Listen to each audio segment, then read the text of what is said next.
Ninguém Vê acaba de chegar na Netflix e, é claro, vamos comentar tudo o que aconteceu nessa série. Na trama, nós vamos acompanhar o Young-ha. Ele que tem ali uma casa de temporada, basicamente ele aluga a casa dele para outras pessoas, até que um dia ele aluga para uma mulher muito misteriosa, a Swan. E a partir de então, ele faz uma descoberta chocante e a vida dele nunca mais é a mesma. A série é coreana e com certeza tem muito drama e também tem suspense do início ao fim.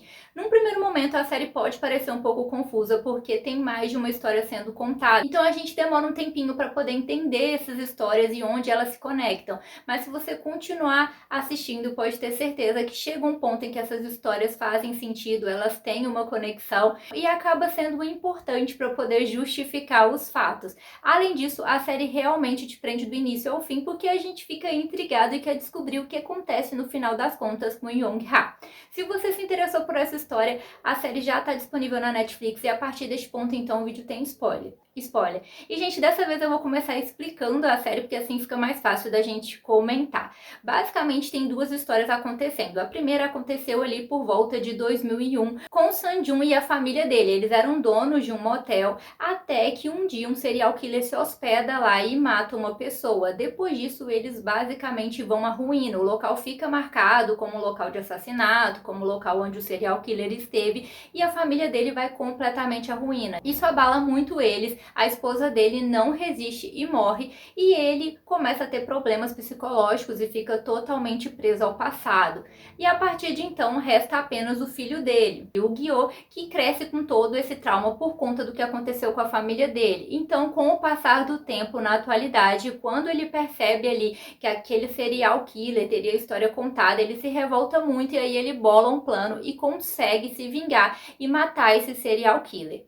Paralelo a isso, a gente tem a outra história que está acontecendo, que é a do Young-ha. Ele aluga a pousada dele para Swan e depois que ela vai embora ele percebe que tem algo estranho, ele acha sangue, vê que o banheiro foi limpo, então ele assiste a filmagem e percebe que ela entrou ali com um garoto que ele acreditava ser filho dela e depois ela sai sozinha, então ele suspeita que ela tenha matado essa criança. Só que ele fica muito na dúvida do que fazer e decide não contar para a polícia. Primeiro, ele não tinha certeza do que tinha acontecido e ele decide ali se iludir com a falsa ideia de que talvez ela não tivesse feito nada, mas principalmente porque se ele denunciasse, ele sabia que o local ia ficar marcado, assim como aconteceu com aquele motel. Ele havia acompanhado o caso e sabia que isso também aconteceria com ele, então ele decide não falar nada. E a casa dele é muito especial para ele, até porque marcou os últimos anos com a esposa dele e também é um local onde ele quer ali terminar a sua vida. Então ele decide não contar nada. Só que depois de um ano, a Swan volta ali para o local e ela fica ali provocando ele o tempo todo e ele começa a ter certeza que sim, ela matou a criança e que ele pode ter tomado a decisão errada de não ter contado nada, porque agora, se ele procurar a polícia, ele vai ser dado como cúmplice, já que ele sabia, não revelou nada e inclusive limpou o local para que não houvesse nenhuma suspeita.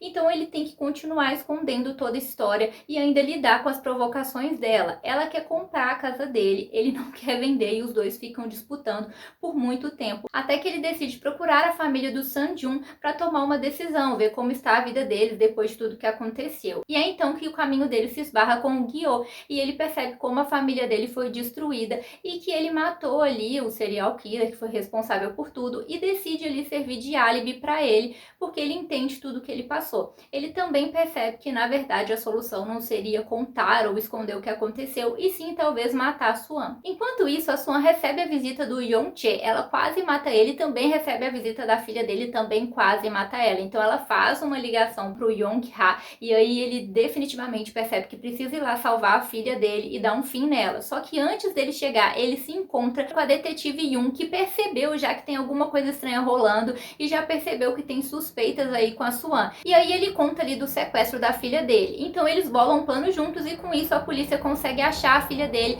enquanto ele meio que colabora para que a Swan vá até a cena do crime e assim ela seja presa por esse sequestro. Só que como o pai dela é uma pessoa influente, ela consegue ser liberada. E é então que a polícia começa a trabalhar para descobrir se tinha algum corpo, se ela estava escondendo algo, e descobrem que ela matou o policial Kim. Ela tinha matado ele porque ele tinha descoberto aí sobre o assassinato do garoto, então ela deu fim nele. Só que antes que a polícia pudesse prendê-la novamente, o Jae-sik aparece, ele é o pai do Shin-yeon, a criancinha, né, o garoto que tinha sido assassinado por ela e ele quer se vingar do que ela fez. Então, ele mata ela e é preso. No fim das contas, a gente descobre que o próprio pai dela liberou ele, né, usou sua influência para liberar ele e assim abafar todo o caso de tudo que tinha acontecido.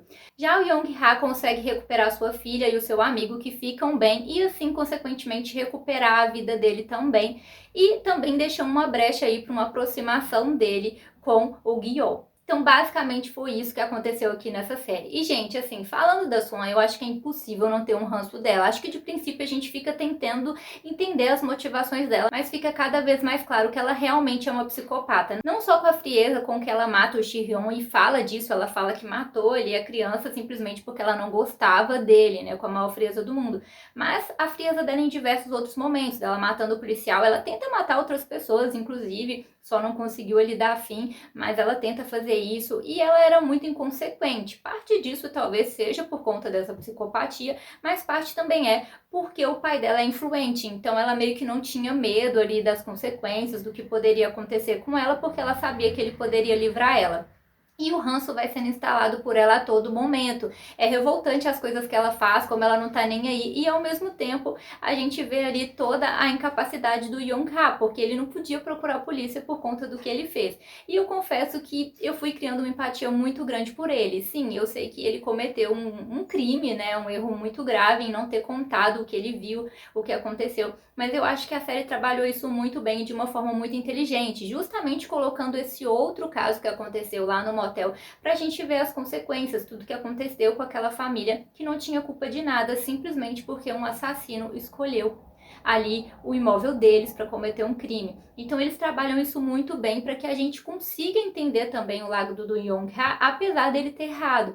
Ele mesmo reconhece isso depois, né? Porque isso criou uma bola de neve gigante, fez ele ficar preso nessa situação e colocou as pessoas que ele ama em risco. Então ele mesmo se arrepende muito de tudo isso que ele criou depois. Mas assim, é inegável a gente não sentir uma empatia por ele, porque ele fica ali, né, sendo ameaçado o tempo todo, o risco de perder a casa dele, a garota agindo ali de forma super folgada, e ele ali, né, desesperado no meio daquela situação toda, e a gente vendo aquilo.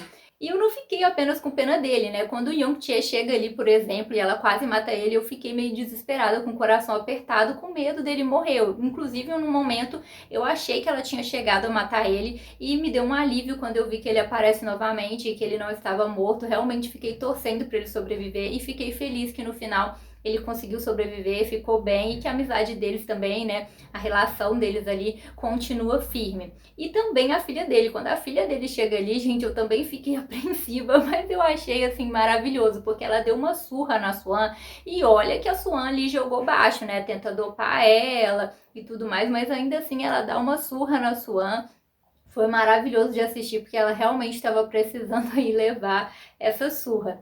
Só que no fim das contas, né, ela também é pega e ainda bem que ela também sobreviveu. Em relação a ela, eu já esperava que ela não fosse morrer, porque se ela morresse, né, ela é basicamente a pessoa mais importante na vida do Yong-ha, e aí ele só ia lá e ia matar a Swan. Então, eu já esperava que ela não fosse morrer, e que bom que aconteceu dessa forma, ela sobreviveu, e foi bonito ver ela ali com a criança no final, e ele poder retomar a família dele depois de tudo que aconteceu. Além disso, eles colocam ali o Gyo ligando para ele no final, representando que os dois podem ter um vínculo, que é algo também importante e bonito, já que o Gyo ficou muito sozinho depois de perder a família dele. E o Yong-ha é o que quem mais pode entender ele, né? Quem pode entender completamente o que ele passou, os sentimentos dele. Então, eles podem se fazer companhia agora. É claro que a trama escolheu que os dois tivessem uma nova chance e não serem punidos, porque ambos cometem sim crimes. E eles escolhem aí que eles não sejam punidos e que eles recebam uma nova chance na história, né? É um fato aí também polêmico, que gera discussão sobre essa questão da punição ou não, mas eu não vou adentrar nesse debate aqui. Então, considerando só o que foi mostrado pela série, o que eles escolheram, foi bacana ali que os dois também tenham deixado essa brecha para uma aproximação, já que eles podem se apoiar.